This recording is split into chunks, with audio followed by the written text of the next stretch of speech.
안녕하세요. 오늘의 데일리 뉴스레터에 오신 것을 환영합니다. 1. 혼다 회장. 일본 출국 선언. 2. 한국선을 쓰겠습니다. 3. 이탈리아와의 협력 계획. 한번 진실을 알아봅시다. 얼마 전 한 자동차 회사의 주가가 큰 폭으로 올라 이목을 끌었습니다. 투자회사 모건 스탠리의 애덤 조나스 애널리스트가 CNBC 방송에 출연해 가장 추천하는 종목을 묻자 테슬라보다 페라리라고 답하면서 이탈리아 슈퍼카 브랜드 페라리를 자동차 최선호주로 꼽았기 때문입니다. 지난해 페라리가 전 세계에 공급한 차량은 1만 3천여 대밖에 되지 않습니다. 그런데 매출은 50억 9,500만 유로, 우리 돈으로 7조 원에 달합니다. 그만큼 페라리는 차량 한 대 가격이 수억 원을 호가합니다. 모건 스탠리의 애덤 조나스는 페라리의 최대 장점으로 안정성을 뽑았습니다. 그는 페라리는 자동차 회사 중 수익 가시성, 가격 결정력 등 측면에서 가장 뛰어난 기업이다.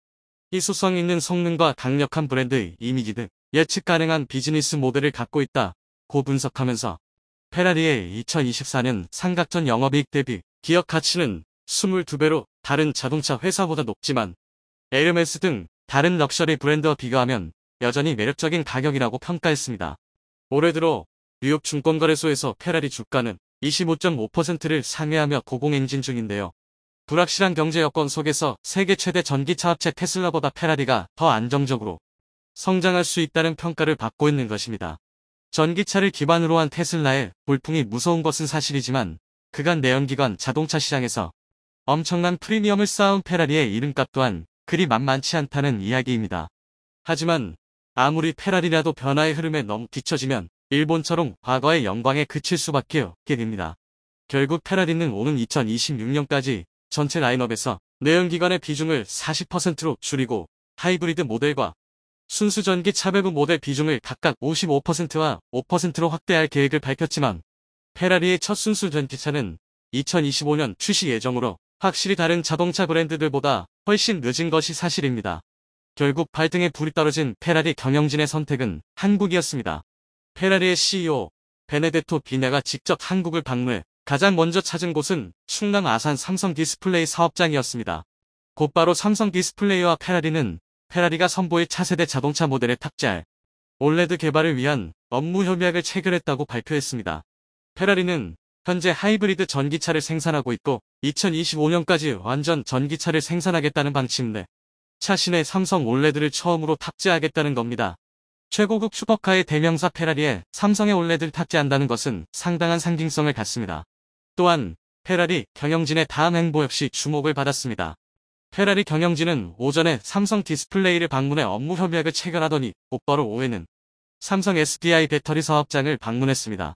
이런 행보는 최고급 전기차 개발에 총력을 기울이고 있는 페라리의 삼성 SDI의 배터리를 장착할 가능성이 높다는 것을 시사합니다. 자동차 전장 시장에서 올레드는 더 높은 기술력을 요구합니다.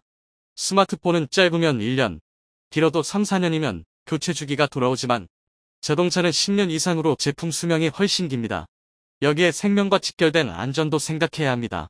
따라서 화면을 잘 보여주기 위해서 휘도, 뒷발기가 밝아야 하고 잔상 등 올레드 특유의 단점도 줄여야 합니다. 이런 기술력이 필요한 자동차 전장의 까다롭기로 소문난 명품 브랜드 페라리가 삼성의 올레드를 선택함에 따라 삼성 올레드 역시 명품이라는 이미지 알릴 수 있기 때문에 서로에게 원원 전략입니다. 저렴한 중국산으로 도배를 한 테슬라와 정반대로 초프리미엄 한국산으로 페라리의 브랜드 가치를 이어나가겠다는 의도인 것이죠. 이후 페라리 경영진은 SK온 관계자들을 만났는데 SK온은 현재 페라리 하이브리드 전기차의 배터리를 공급하고 있으며 추가 사업 논의를 하기 위해서였습니다. 페라리는 이미 작년 3월 전기차 플러그인 하이브리드 모델인 SF90 스파이더에 SK온의 배터리를 납점했습니다. 세계 최고의 내연기관 슈퍼카 제조사 페라리가 선택한 전기차의 배터리는 한국산이었던 것입니다. SK온은 미국 완성차 업체 포드와 손잡고 한국 업계 최초로 유럽 배터리 시장 진출에 성공해 세계 최고 수준 배터리 기술력을 과시하고 있습니다. 페라리도 SK온의 배터리 제품을 선택했고 이에 SK온 최신 기술력이 집약된 NCM9 배터리를 페라리에 제공 중입니다. SK온의 이 배터리는 미국 현지에서 출시 전부터 폭발적인 인기를 얻은 전기 피격 트럭 포드 F150 라이트닝에 탑재되는 배터리와 같습니다. SK온의 배터리 NCM9는 현존하는 리튬이온 배터리 중 최고 수준의 성능을 발휘하며 CES 2022에서 2개의 혁신상을 수상한 바 있습니다. 얼마 전 딕터 넥펠 페라리 극동 중동 지역 총괄 지사장은 전기차로의 전환이라는 시대적 변화에 대해 페라리는 전기차의 시대에도 특유의 공기역학적 설계와 디자인 등을 통해 자신들만의 아이덴티티를 극대화한 모델을 출시하기 위해 준비하고 있다고 자신감을 내비치면서 아시아 시장에서 한국의 위상이 갈수록 높아지고 있다고 밝혔습니다. 페라리는 오는 6월 아시아 최초로 한국에서 페라리 모터쇼를 준비할 정도로 한국 시장을 중요시하고 있는데요. 이렇게 보면 명품 슈퍼카 페라리의 전기차 안에는 삼성 디스플레이 전장의 SK온 또는 삼성 SDI 배터리까지 탑재돼 페라리 전기차는 한국의 소재, 부품, 장비, 소장으로 채워질 듯합니다. 삼성 디스플레이는 내년부터 양산되는 BMW 세단의 올레드 패널을 공급하기로 한대요.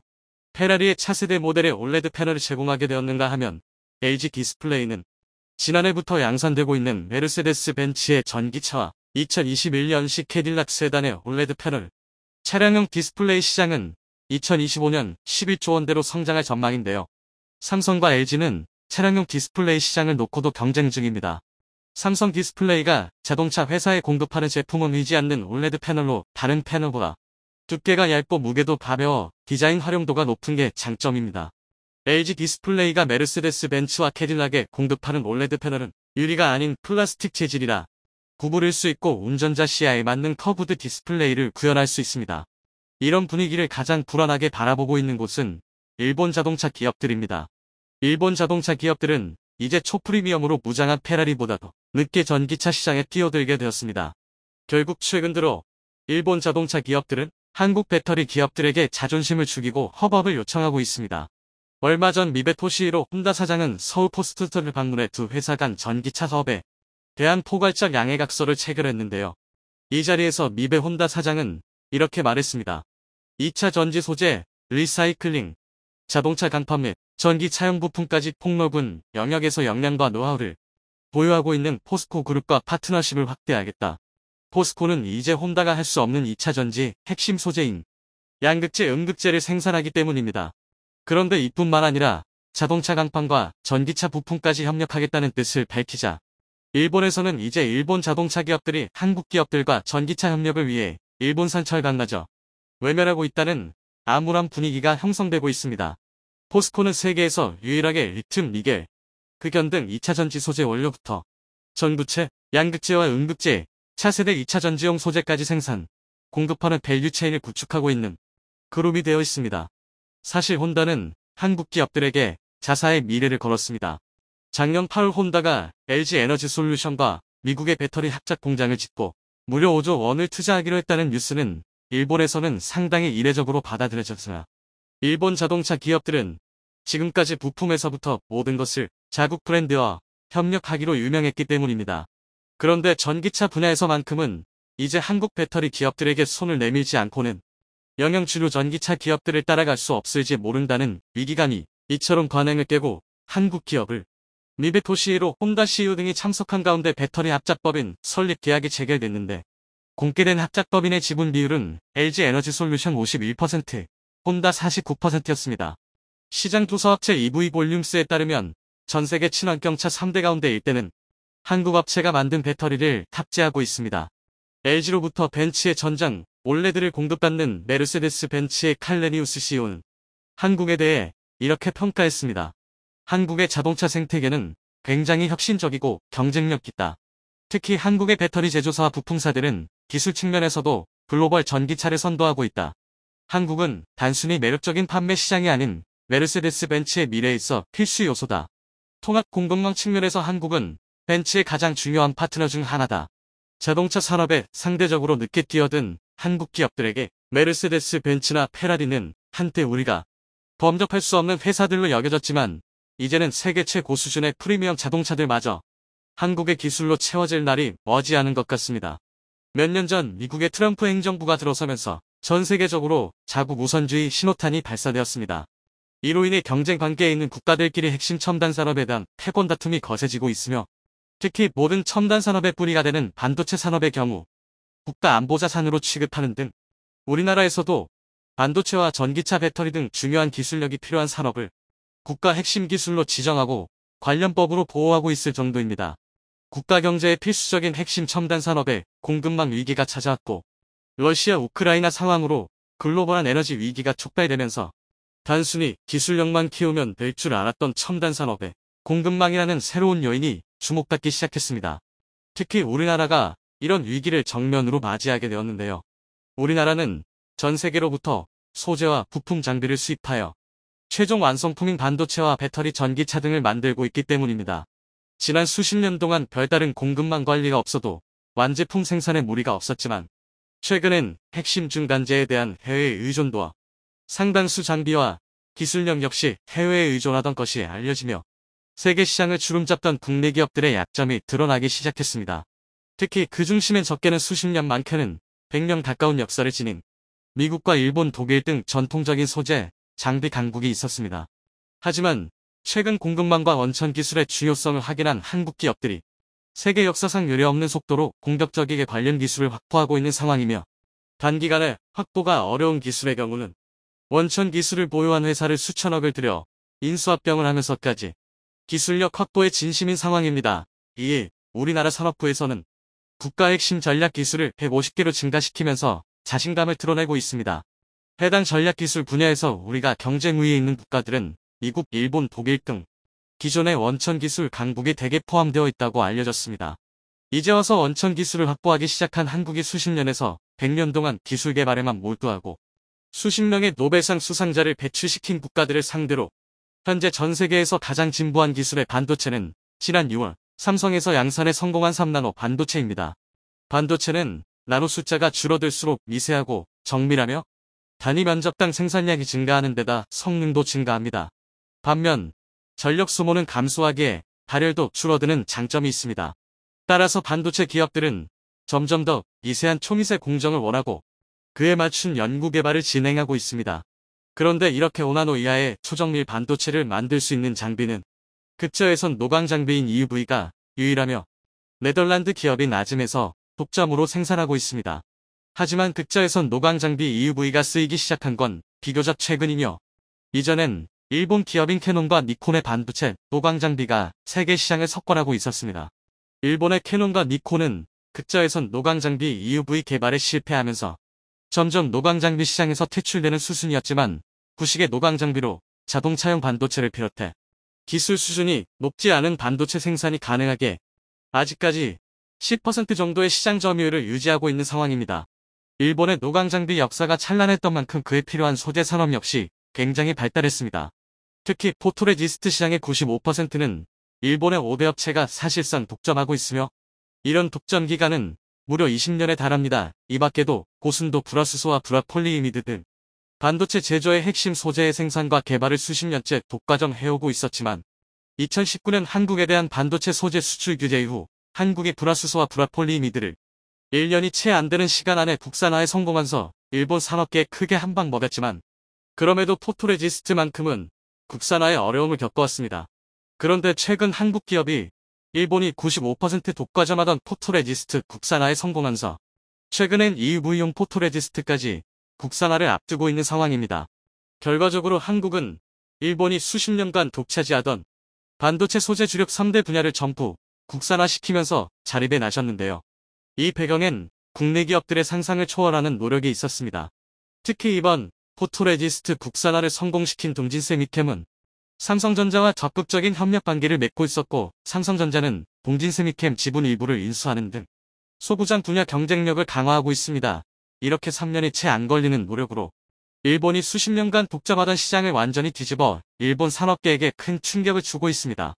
하지만 모든 기술을 자체 개발 국산화하기란 현실적으로 어렵기에 삼성을 비롯한 국내 대기업들은 해외 원천 기술 보유 업체들을 본격적으로 인수합병하고 있습니다. 현금 보유량만 150조 원에 달하는 삼성 측은 독일과 네덜란드 그리고 이스라엘의 원천 기술을 보유한 기업들을 합병하며 반도체 사업뿐만 아니라 디스플레이 그리고 배터리까지 첨단 산업 전역력에서 쓰이게 될 원천 기술들을 차곡차곡 모아가고 있습니다. 특히 삼성이 인수합병한 이스라엘의 광학 장비 기업인 코어 포토닉스의 원천 기술로 시가총액 세계 1위인 공룡기업 애플에게 카메라 관련한 특허 분쟁에서 승소했습니다.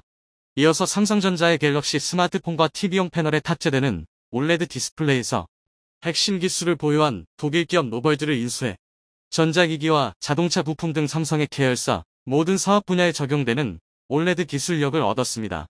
이 밖에도 차량용 반도체 기업인 NXP와 인피니온 그리고 ST 마이크로 일렉트로닉스는 각각 네덜란드와 독일 스위스에 위치해 있으며 삼성전자의 유력 인수합병 대상 후보입니다. 불과 얼마 전까진 반도체 생산에 필요한 소재 위주로 기술력 확보에 나서는 삼성. 국내 중견기업을 적극 지원하며 소재 국산화에 성공시키더니 이제는 소재를 넘어 원천 핵심 기술과 자동차와 디스플레이 그리고 배터리에 특화된 반도체 핵심 기업들을 합병하려는 상황입니다. 한국의 이런 행보에 일본의 반도체 AI 관련 기업들이 혀를 내두르고 있는 상황인데 이런 충격이 가시기도 전에 삼성은 자체적인 노광 장비의 테스트를 성공적으로 마쳤다는 소식을 전해왔습니다. 네덜란드 아즘이 90%, 일본의 캐논이 10%를 차지하고 있는 노광 장비 시장에서도 드디어 삼성이 움직이고 있다는 것입니다. 삼성이 이번에 테스트한 장비는 불화 아르곤 이머 전용 장비로서 업계 관계자들은 이번 테스트를 통과하기 위해 상당히 오랜 기간 동안 침착하게 준비해 온 것으로 보인다며 2023년 중으로 자체적인 노광 장비를 이용한 반도체 양산이 이루어질 것이라 내다봤습니다. 노광 장비 개발에 첫 삽을 뗀 우리 기업이 반도체 미세 공정의 필수적인 EUV까지 완성시킨다면 최종적인 반도체 완성품을 만들기 위한 모든 과정을 원스톱으로 진행할 수 있습니다. 지금은 반도체 생산 장비는 네덜란드에서 오고 최근에서야 상당 부분 국산화에 성공했지만 얼마 전까지 소재는 일본에서 공급받아 최종적인 결과물만 한국에서 생산했는데 반도체에 필요한 원스톱 수직 계열화를 완성시킨다면 반도체 장비와 소재 그리고 최종 완성품까지 모든 것을 국내 기술로 해결할 수 있게 됩니다. 사실 이런 식의 사업 영역 확장은 삼성처럼 최종 단계에 위치한 기업들만이 가능합니다. 삼성은 가장 난이도가 어려운 반도체 완성품을 생산하며 장비업체와 소재업체의 고객으로 있기에 마음만 먹으면 이 두 가지를 만들어내는 것은 시간이 좀 걸리더라도 충분히 가능한 일입니다. 하지만 소재업체와 장비업체가 최종 완성 반도체를 만든다는 것은 사실상 불가능에 가까운 일입니다. 이렇게 한국이 단기간에 기술을 완성시키는 모습을 보이자 일본에서는 크게 당황하고 있습니다. 자신들이 수십 년간 갈고 닦은 기술력을 적게는 수개월에서 길게는 3년 안에 완성시키고 국산화에 성공했는데 이제는 수출 규제는 우습다는 듯이 장비를 새로 딱 맞춰 개발해내고 글로벌 인수합병에 나서면서 완전히 노는 물이 달라졌다는 것입니다. 이렇게 되면 일본 기업으로서는 더 큰 위기 상황에 직면한 것과 다름없습니다. 애초에 삼성처럼 공룡 기업의 소재를 납품하면서 막대한 매출을 올릴 수 있는 기회가 있었지만 수출 규제와 공급망 위기를 겪은 한국에서 직접 소재와 장비 생산에 뛰어들겠다는 성은 그동안 일본의 수십 년 된 밥그릇을 한국이 기술력으로 가져가겠다는 뜻이기도 합니다. 게다가 삼성이 공격적으로 다른 회사를 사들이면서 해당 회사에서 일본이 독과점하던 소재나 부품 사용에 비중을 줄이는 것도 예정된 수순입니다. 가뜩이나 국산화에 많은 투자를 해왔는데 기껏 개발한 국산 소재를 안 쓰고 언제 공급이 끊길지 모르는 일보의 거절을 쓸 이유가 없다는 것입니다. 그런데 한국의 이런 기술 중심 행보에 미국도 크게 놀라서 한국에 투자를 결정했습니다. 최근 국내 기업에서 포토레지스트를 국산화에 성공하자마자 세계 시장 점유율 20% 수준이던 미국 기업 듀폰이 포토레지스트를 국산화한 한국 기업과의 경쟁을 의식한 것인지 한국의 EUV용 포토레지스트 공장을 짓고 있으며 여기에 투자된 금액만 3천만 달러에 달합니다. 한국이 세계에서 가장 많은 포토레지스트를 소비하는 국가이기 때문에 최대 고객을 놓칠 수 없는 듀폰의 한국 투자는 합리적인 결정처럼 보입니다. 그런데 여기서부터 예상되는 긍정적인 효과도 있습니다. 현재까지 EUV용 포토레지스트는 일본 기업들이 독과점하고 있는데 여기에 한국과 미국이 가세하면서 일본의 철밥통으로 여겨지던 소재 산업이 큰 위기를 맞이한다는 것입니다. 여기서 알 수 있는 점은 그동안 수십 명의 노벨상 수상자와 100년에 가까운 회사의 경력을 가지고 반도체 소재 장비 기술력을 강조해왔지만 한국이 소재 장비와 원천 기술 시장에 발을 담그자마자 상황이 급변하고 있다는 것입니다. 우리 산업 구조에 반드시 필요한 핵심 소재 부품 장비에서 승기를 잡자 산업통상자원부 측에서는 국가의 미래를 책임질 국산 핵심 전략 기술 150개를 선정했습니다. 해당 기술 중 미국 산업을 상대할 기술은 15개, 일본 산업을 상대할 기술은 22개, 중국과 독일을 상대할 기술은 각각 10개와 5개로서 대부분이 반도체와 관련된 기술입니다.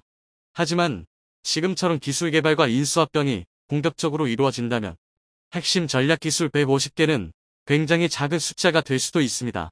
한국에게 수출 규제를 가한 후 삼성 등으로부터 국산화 역풍을 겪었던 일본이 그 반격으로 놀라운 일을 발표해 세계의 주목을 받고 있습니다. 삼성을 완전히 능가해버리는 첨단 반도체 생산 능력을 확보하겠다고 한 것인데 수많은 언론들은 일본의 무모함에 황당함을 드러냈고 일본인조차 과거 사례를 언급하며 대실패를 김구하고 있습니다. 스스로 몰락위기에 빠진 일본. 현재 어떤 일이 벌어지고 있는지 자세히 알아보겠습니다. 최근 토요타 등 일본 기업 8곳이 모여 첨단 반도체 국산화를 위한 회사 설립 발표를 한 바 있습니다. 일본 내부에서는 뜨거운 반응이 나오고 있는 상태입니다. 새 회사의 명칭은 라피더스로 라틴어로 빠르다는 뜻을 가지고 있습니다. 슈퍼컴퓨터와 자율주행, 인공지능, 스마트시티 등의 필수적인 인하노급 첨단 반도체를 2027년부터 양산한다는 목표를 세운 것입니다. 여기에는 토요타와 키옥시아, 소니, NTT, 소프트뱅크, 넥 등의 출자가 예정되어 있습니다. 일본 정부가 연구개발 거점의 기초를 다지는데 700억 엔을 지원하고 토요타, NTT, 소니, 키옥시아 등 7개 회사가 각각 10억 엔, 그리고 미쓰비시 은행은 3억 엔을 출자하는 것으로 나타나고 있습니다. 니시무라 경산상은 신회사 설립에 자금을 지원하는 것 외에 미국 IBM 등과 차세대 반도체 공통 연구를 담당하는 새로운 조직을 세우고 양산과 연구 부분에서 국산화를 목표로 하고 있다는 설명을 했습니다. 그들은 삼성과 인텔, TSMC의 파운드 개발 일정까지 소개하며 자신들이 따라잡을 수 있다는 자신감을 보인 상태입니다. 신규 회사에는 세계적인 반도체 장비 회사인 도쿄 일렉트론의 전 사장과 미국 웨스턴 디지털 일본 법인장 등 반도체 경험이 풍부한 이들의 합류도 예정되어 있습니다. 일본 측은 이를 바탕으로 2나노미터 이하 반도체를 생산하겠다고 밝힌 상황입니다. 하지만 이를 본 일본인들은 황당함을 드러내고 있습니다. 그 일부 반응을 보면 일본을 대표하는 민간 8개사의 합계 투자액이 80억 엔 정도라니 기가 차다. 왠지 히노마루 연합 반도체 같아서 엘피다가 생각난다. 엘피다도 무너졌고 일본 디스플레이도 끝장나고 있는 판국에 이것도 안 되겠지. 나라의 지원이 단지 700억 엔이라니 TSMC 설비 투자 규모는 5조 엔 정도다. 이것으로 성과를 얻을 수 있습니까? 아직 노광장치 일대 가격이 400억 엔인데 이렇게 일본 정부의 투자 지원과 기업들의 참여가 미약하다고 한탄하는 상황입니다. 실제로 일본 대표 기업들이 10억 엔 정도씩을 출자하는 것은 기부금 정도로밖에 볼 수 없는 내용입니다. 이들은 마지못해 이름을 올렸고 반도체 성공에 대한 기대가 없음이 드러났다는 평가죠. 1990년대 5조 엔 정도이던 세계 반도체 시장에서 일본 업체들은 절반 가까운 점유율을 보였지만 현재 50조 엔 규모로 급성장한 시장에서는 10% 정도로 추락한 수모를 겪고 있습니다. 이에 정부 주도로 살리려 하는 상황인데 과거 사례는 대실패를 예고하고 있습니다. 일본은 일장기의 벌칭인 히노마루 인합이라는 용어를 즐겨 써왔습니다. 하지만 이런 정부 주도 사업에서는 크게 3번의 실패를 경험한 바 있습니다. 첫 번째 실패는 일본인들이 언급한 것처럼 엘피다 메모리의 파산이었죠. 1999년 넥과 히타치 등이 디램 사업을 통합해 엘피다 메모리를 만들었고 2003년에는 미쓰비시 전기의 디램 사업을 흡수하며 삼성 추격에 열을 올렸던 상황이었습니다. 그런데 2009년 들어 사업이 어려워지자 일본 정부는 공적 자금 300억 엔을 투입해야만 했습니다. 결국 3년 후 엘피다는 파산했고 미국 마이크론에 인수됐습니다. 그리고 두 번째 실패는 2012년 만들어진 재팬 디스플레이지 관련입니다. 히타치, 도시마, 소니 등이 핵정 사업을 통합해 한국 LCD 산업을 타도하겠다며 자금을 쏟아부었지만 2020년 주력 공장을 매각하는 수모를 겪기도 했습니다. 그리고 세 번째는 스페이스 제트 사업입니다. 2008년 일본 정부는 1,500억 엔 중 500억 엔을 지원하며 소형 여객기 개발 사업을 펼친 바 있습니다. 그런데 납품만 6번 연기하며 9년간 시간을 끌었고 개발비도 7배인 1조 엔으로 증가했습니다. 결국 2020년 해당 사업을 주도했던 미쓰비시 중공업은 20년 만에 처음으로 적자를 봤으며 현재는 사실상 개발을 포기한 상태가 됐습니다. 그리고 조선업에서도 재팬 마린 유나이티드와 이와마리 조선 등이 뭉치며 한국을 넘어서려 했지만 현재는 신규 수주가 거의 없는 상황이 되고 있습니다. 이에 일본이 희망을 걸고 있는 것은 미국과의 협력입니다. 일본 대표들은 최근 미국을 찾아 차세대 반도체 연구 개발을 함께하자는 제안을 하기도 했습니다. 연구거점에는 도쿄대, 산업기술원, 이화학연구소 등이 참여하며 IBM을 포함한 미국과 유럽 기업의 합류도 기대하고 있는 상태입니다. 반도체 생산 분야에서 한국과 대만에 밀리던 미국과 일본이 손을 잡고 이나노를 개발해 삼성과 TSMC를 따라잡겠다는 선언을 한 것입니다. 삼성전자와 대만 TSMC는 2025년 2나노급 공정 상용화를 목표로 하고 있습니다. 컴퓨터 기술의 게임 체인저로 불리는 양자 컴퓨터와 AI는 물론이고 차세대 미사일과 레이더, 전투기 등에 적용되는 핵심 부품으로 평가받는 부품입니다. 회로 선폭이 좁아질수록 소비 전력은 줄고 정보 처리 속도는 빨라집니다. 이에 미국과 일본이 자국 내 생산에 사활을 걸고 있는 것입니다. 일본 정부는 자체 반도체 공급망 구축에 13조 원 투입을 계획하고 있습니다. 미국과 공통으로 개발하는 차세대 반도체 연구센터에 3,500억에, 첨단 반도체 공장을 유치하는데 4,500억에, 리토류 같은 반도체 필수 소재를 확보하는데 3,700억엔 배정한 것입니다. 하지만 일본과 미국의 협력을 회의적으로 보는 시각이 상당합니다. 이들이 오랫동안 반도체 설계나 소재 부품, 장비 등에 초점을 맞추었던 만큼 빠른 시일 안에 생산에 필요한 기술자나 노하우를 확보하기는 어렵다는 것입니다. 일본 교수는 반도체 강국 한국이 10년 이상 장기 계획을 세우는 마당에 일본은 20, 30년 이상의 계획이 필요하다는 지적을 하기도 했습니다.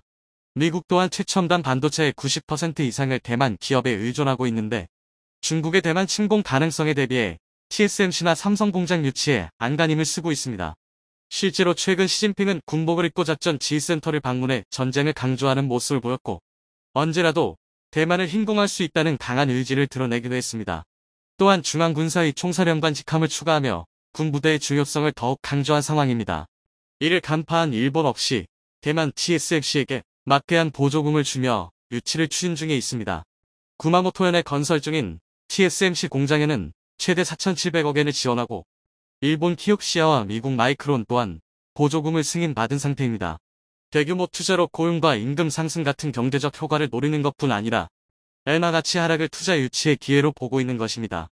일본은 2차 추긴 예산 마련을 위해 22조엔 이상의 국채 발행 계획을 발표했습니다. 결국 올해 발행되는 국채 규모는 62조 4천억엔으로 불어난 상황입니다. 코로나로 인한 경기 침체를 막기 위해 2020년 110조엔 발행이 두 번째로 큰 규모입니다. 이로 인한 일본 정부의 부채는 연말이면 1,300조엔에 다다를 전망입니다. GDP 대비 부채 비율이 262%가 넘어 주요 7개국 가운데 가장 높은 상황인데 반도체까지 살리려다 보니 밑빠진 독에 물을 붓고 있는 형국이 됐습니다. TSMC에게 각종 세제 혜택을 제공하며 공장을 유치했지만 이 또한 10, 20나노급으로 최첨단 반도체가 아닌 상태라 미래에 대한 희망은 더욱 떨어지고 있습니다. TSMC는 일본 내 반도체 인재가 없음을 뼈저리게 느끼고 있습니다. 이에 일본 지역 대학과 손잡고 인재를 키우려 하는 상황입니다. 일본 구마모토대는 2024년도까지 반도체 학과를 신설하기로 했으며 학제를 재편하는 것은 거의 반세기 만의 일이라는 설명입니다. 그만큼 반도체 인재를 구하기가 어려워 대학에까지 톡촉하고 있는 것입니다. 반면 한국은 차세대 반도체 기술을 주도해 나가고 있습니다. 이번 IEC 총회 때 차세대 반도체 및 나노 기술 13종을 국제표준안으로 제안하기도 했습니다. 1초당 1,000조번의 연산을 해내는 차세대 인공지능 반도체 평가 방법 5종과 금속보다 200배 단단하고 1000배 이상 가벼운 첨단 소재 그래핀 관련 내용도 포함되어 있습니다. 이은 위원회 승인을 거쳐 2, 3년 최종 국제표준으로 제정될 예정입니다.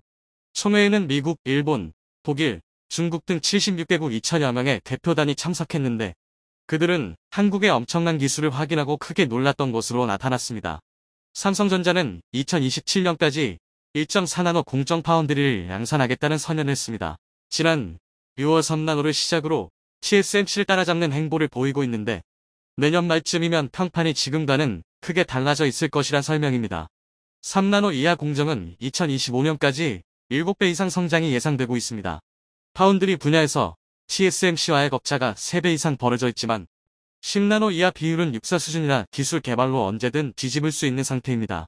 삼성의 파운드리 고객 수는 2019년 대비 현재 2배 이상 증가했고 2027년에는 5배 이상 확보를 목표로 하고 있습니다. 삼성전자의 3나노 첫 스마트폰 고객은 구글로 확인되고 있습니다. 2023년 출시 예정인 구글 픽셀 9의 AP 설계와 제조를 삼성이 맡은 상황입니다. 구글 스마트폰은 2021년 말 기준 시장 점유율이 3%에 불과하지만 2023년 스마트폰 판매량을 현재보다 2배로 늘린다는 목표를 세우고 있어 삼성전자 파운드리 사업 후에 중요 테스트 업체가 될 것이란 분석입니다. 애플 또한 내년 TSMC의 3나노 공정을 활용한 스마트폰을 내놓을 예정입니다. 판매수에서는 차이가 있겠지만 3나노 공정의 기술력 차이를 간접 비교할 수 있는 것입니다. 현재 TSMC는 3나노 공정 기술 개발에 애를 먹고 있습니다. 9월부터 생산하기로 했으나 장비 수급 문제로 일정을 4분기 말로 연기했을 정도입니다. 이에 실망한 고객사들이 50%에 가까운 대량 주문 축소 오더컨을 낸 상태입니다. 삼성전자는 이를 추격 기회로 삼는다는 방침입니다. 삼성전자는 어려운 경제 환경에도 올해 54조 원 투자를 그대로 진행하려 하고 있습니다. 일본 대표 기업 8곳이 800억 원을 투자한다고 과연 삼성을 따라줄 수 있을까요?